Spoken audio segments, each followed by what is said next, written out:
আসসালামু আলাইকুম। আশা করি সবাই ভালো আছেন। তো আজকের এই ব্লগটা হচ্ছে যে একটা বিষয় নিয়ে, যেটা হচ্ছে আপনার ইহুদিবাদী যে বলেন যে ইসরায়েল, আসলে তাদের অস্তিত্ব হচ্ছে কোথায় থেকে?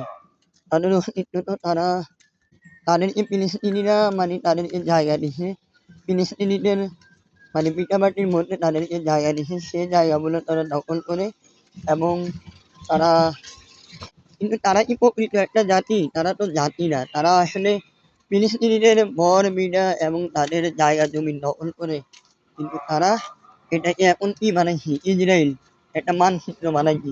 কিন্তু আসলে বাস্তবিকভাবে তারা কোনো জাতিও না।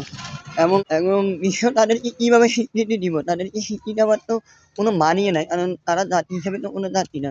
তারা অন্যের ভিটামাটি দখল করে তারা নিজেদেরকে অস্তিত্ব টিকাইতে না চায়। কিন্তু আসলে কিন্তু তারা জাতি হিসাবে কোনো জাতিও না। ইসরায়েল বলতে কোনো দেশে নাই। কারণ হচ্ছে ইসরায়েল মার্কিনীদের একটা এজেন্ডা। ইসরায়েল হলো মার্কিনীদের একটা এজেন্ডা। এটা আপনারা বুঝলে বুঝুন এবং না বুঝলে নাই। কারণ হচ্ছে এই ইসরায়েল কিন্তু ফিলিস্তিনিদেরকে শেষ করে দিচ্ছে। গাজার অধিকাংশ জায়গায় ইসরায়েল দখল করে নিয়ে গেছে।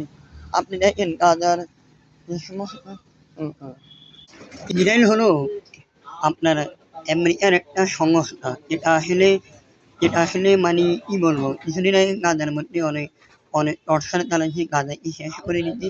এখন আবার আসছে ইরানের মধ্যে। কিন্তু আসলে কি সে ইরানের সাথে পারবে?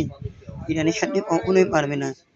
ইরানের সাথে ঝগড়া করে কখনোই পারবে না। কারণ হচ্ছে ইরান অনেক শক্তিশালী একটা দেশ, এবং ইরানের সাথে যদি আমেরিকা কিছু করতে যায়, তাহলে সেখানে অনেক কিছু হয়ে যাবে।